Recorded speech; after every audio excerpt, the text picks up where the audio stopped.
Bagi teman-teman yang paham akuntansi dan sedang mencari alternatif aplikasi untuk melakukan pembukuan akuntansi sesuai pemahaman akuntansi teman-teman bisa mempertimbangkan aplikasi ini untuk pembukuan usaha jasa, di mana hanya dengan 2 jurnal di sini teman-teman bisa mendapatkan hingga 45 laporan keuangan plus analisanya. Kita lihat saja laporannya apa saja. Di sini ada mulai dari buku besarnya bisa dilihat per bulan, kemudian ada buku utang piutang. Kemudian laba ruginya ada laba rugi bulanan, ada laba rugi triwulanan, ada periode yang bisa dipilih 1 hingga 12 bulan, ada yang bisa dilihat periodenya secara harian, kemudian ada yang bisa di-track dan dilihat proyeksinya berdasarkan tahun berjalan. Kemudian ada 2 model laporan laba rugi, ada yang modelnya pendapatan dan pengeluaran, seperti ini, ataupun yang model dengan HPP ya seperti ini. Setelah itu ada laporan neraca, sama neraca juga ada neraca bulanan, neraca 3 bulanan, neraca bisa dipilih 1 bulan hingga 12 bulan, kemudian neraca untuk tahun berjalan. Setelah itu untuk arus kas juga sama, ada arus kas bulanan, 3 bulanan, 1 hingga 12 bulan, hingga periode berdasarkan harian.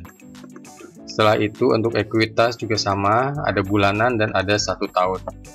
Kemudian di sini juga bisa dilihat laporan laba rugi cabang, baik yang sifatnya laporan laba rugi per cabang yang bisa dipilih maupun perbandingan antara masing-masing cabang. Setelah itu di sini juga dilengkapi dengan laporan pajak yang akan merekap secara otomatis dan juga laporan kalau pajak kategori usaha masuk UMKM.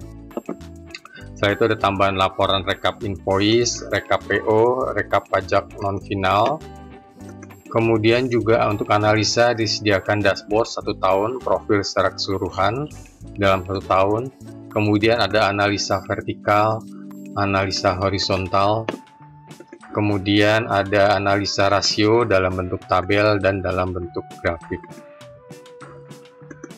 Setelah itu untuk akun, ada 2 akun yang bisa digunakan di sini. Jadi ada akun 2 yang bisa dilihat di sini, ini dalam format bahasa Inggris, ataupun akun yang ditampilkan secara side by side. Jadi ada bahasa Indonesia di kiri, bahasa Inggris di kanan, dan ini yang di kanan juga bisa di set menjadi bahasa Indonesia juga. Jadi bisa 2 akun yang ditampilkan. Itu termasuk untuk neracanya ya, bisa dilihat di sini kiri dan kanan. Kemudian arus kas ya, sama juga kiri dan kanan, dan juga ekuitas. Itu untuk seluruh laporan-laporannya yang hanya bisa dan akan direkap otomatis hanya berdasarkan 2 jurnal umum dan penyesuaian. Dan satu lagi, teman-teman juga di sini bisa melihat profil dari keuangan neraca, laba rugi dan arus kas di depan ya, itu secara cepat.